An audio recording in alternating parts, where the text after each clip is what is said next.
Every month, my budget felt like a treadmill. Money in, money out, and I was still behind. Most people think the solution is simply earning more, but that's only half the answer. The other half is location. Today, my monthly essentials here in Albania costs exactly 880 euros. In Canada, that would even cover my rent. I'll break down 5 countries where your money will go twice as far and how I did it step by step. I've done this twice, moving my entire life, including 2 senior dogs. And I've learned what actually works. So grab your coffee and let's dive in. Now, this isn't fantasy. This isn't about chasing some Instagram perfect life. It's about the reality. It's about the rising costs, limited options, and what it takes to move abroad that actually works. I'll show you the numbers, the timeline, and the personal mindset shift you need. By the end, you'll know if moving abroad could work for you and how to plan it smartly. So let's get into the numbers. So where you live can completely change how far your income goes. Now, we're gonna take a look at 4 of the most popular places that expats like to go and Albania. So, for example, Vietnam, in areas like Da Nang and Hanoi, I have numbers here. Rent is about 300 to 500 a month. Groceries, you're looking at about 150 to 200. So your total comfortable living is about $800 to $1,200 a month. Then if you look at a place like Mexico, Playa del Carmen, Merida, your rent is about 600 to 900, groceries 200 to 300, your total is 1,200 to 1,500 a month. And then of course, ta-da, your rent here for a 1-bedroom, depending on if you're in the city center or on the coast, is anywhere from 300 to 600, groceries 200 to 300 a month, and your total living expenses, 1,000 to 1,500. Then there's Portugal and Thailand, which are 2 other very popular spots. Now they are a little bit more expensive, but the similar structure, and yet still cheaper than North America. And in Portugal, you're living in Europe. Multiply that across everything: rent, food, entertainment, and your income suddenly stretches like you wouldn't believe. Now, healthcare is a hidden cost that a lot of people miss. And from what I'm hearing, that's a sore spot in America right now. In Albania or Thailand, private insurance is 50 to 150 a month. Dental work that costs $2,000 back home is $300 to $500 here. When healthcare is affordable, you actually use it. Preventative care, checkups, things that most people skip because of the cost. When I was in China, I paid $5 for a dental extraction. It was 20 RMB. Every dollar not spent is a dollar that you could invest in your life, not just survive. Growing up, we used to say a penny saved is a penny earned. Inflation, right? It's a dollar saved, it's a dollar earned now. But here's what actually surprised me.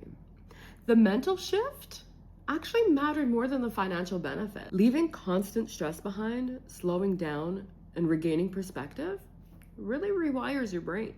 You can think more creatively. You can problem solve. You can breathe. I remember being in China, and I was so thankful for that freedom. People used to say, you live in a communist country, and I was telling them, I have more freedom than you'll ever know. And even here in Albania, you see people whistling and singing as they walk down the street. Something I also used to notice in China as well. It's small, but meaningful. The freedom to live without constant financial anxiety, it sticks with you. Even if you do return home. It's subtle, but life-changing.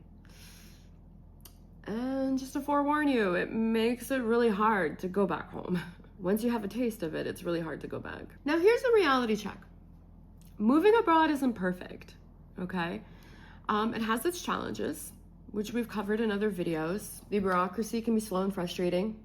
Language barriers are real.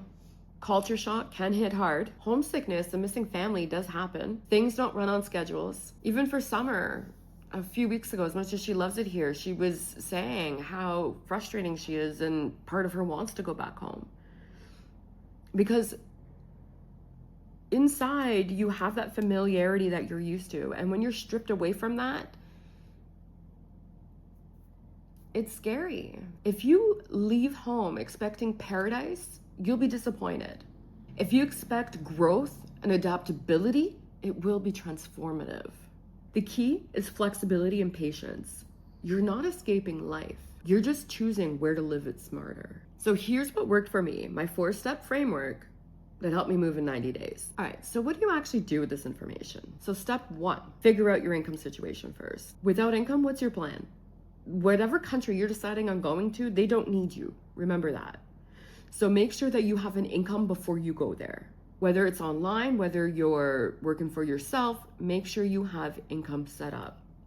Don't go there looking for work. Make sure you have something set up in advance. And you know what? Maybe you found a way to move and work abroad, but make sure you have that secured before you go there. Don't go there looking for it. Can your current job go remote? If not, what skills do you have that can translate to remote work? This is your foundation. Step 2. Now research countries based on your priorities. Don't limit yourself to whatever list online some person gives you. What matters to you? And this is going to be different for everyone. For me, I knew that I would struggle with finding online work because in Canada, most companies that do hire you to work remotely want you to stay in Canada.